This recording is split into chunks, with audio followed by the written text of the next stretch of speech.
Hey guys, John back again here. We've had a lot of questions coming in about what kind of parts, what size.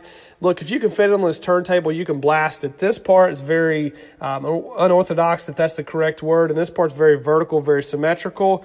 All these parts come out really well. Earlier today, we blasted the part. That's why it's rusty, but we wanted to see what kind of coverage we were getting, which was really good. The cool thing about this system, so you have the vertical motion and the spinning.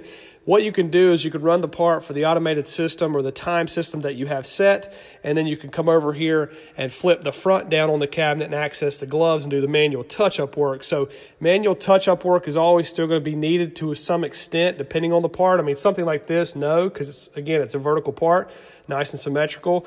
But something like this might need touch-up, but this machine has that capability. So since it's automated, we have that built into the program, so you can do full automation and then do manual touch-up work. But any questions, just call or email. Thanks for watching.